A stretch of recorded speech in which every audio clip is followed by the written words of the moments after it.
చివరికి ఐపీఎస్ అధికారులు నిన్న కూడా ఒక ఆయనకి ఐపీఎస్ అధికారికి బెయిల్ యాంటిసిపేటెడ్ బెయిల్ క్యాన్సిల్ అయింది. అంటే దీని అర్థం ఏంటి?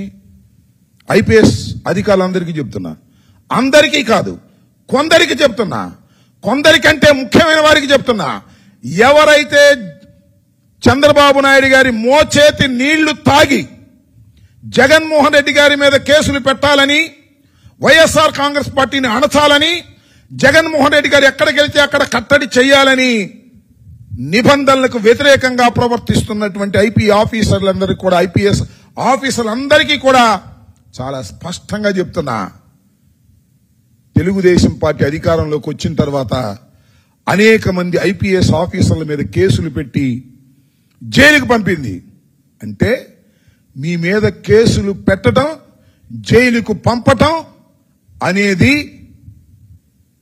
చాలా చిన్న విషయమని, అది అతీతులు కారనే విషయాన్ని మీరు గుర్తుపెట్టుకోండి. ఈ ప్రభుత్వం అలా చేస్తే వచ్చే ప్రభుత్వంలో కూడా మీరు దొరుకుతారు. తప్పులు చేస్తున్నారు, జాగ్రత్తగా వ్యవహరించండి, పద్ధతి ప్రకారం వెళ్ళండి, మీ మాన్యువల్ ప్రకారం మీరు వెళ్ళండి.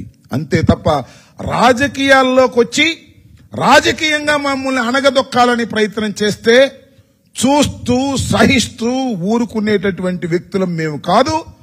మాది ఒక రాజకీయ పార్టీ, అత్యంత ప్రజాదరణ కలిగినటువంటి రాజకీయ పార్టీ. అది మీకు కూడా తెలుసు, అందరికన్నా మీకే ఎక్కువ తెలుసు.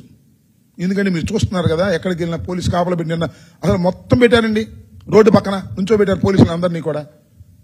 అయినా పోలీసులు ఆగారు, జనం వెల్లువలా వచ్చారు, ఉప్పెన్లాగా వచ్చారు. గుర్తుపెట్టుకోండి, ఈ పరిస్థితుల నుంచి బయటపడటం మంచిది. మీకు బయటపడకపోతే మాత్రం మీరు రాబోయే కాలంలో చాలా తీవ్రమైనటువంటి పరిణామాలు ఎదుర్కొంటారని కూడా ఈ సందర్భంగా నేను చెప్పదలుచుకున్నాను. లోకేష్ గారికి కూడా చెప్పదలుచుకున్నాను, అనిత గారికి కూడా చెప్పదలుచుకున్నాను. ఇది జాగ్రత్తగా వ్యవహరించే కార్యక్రమాలు చేయండి. ఆ లోకేష్ ఇప్పుడు లోకేష్ కాదంట, పెద్ద హై క్యాష్ అంట. హై క్యాష్ ఉంటే తప్ప మాట్లాడ్డంట. ఆయనకు కూడా చెప్తున్నా, బాబు 3 నెలల ముచ్చట అధికారం శాశ్వతంగా ఉన్నది నాయన. ఇంతకుముందు చాలాసార్లు మీ తండ్రి గారు ఓడిపోయారు, మీరు కూడా ఓడిపోయారు. శాశ్వతంగా అధికారం ఉండదు, హద్దు మీరు ప్రవర్తిస్తే మంచిది కాదని మాత్రం చెప్పదలుచుకున్నా.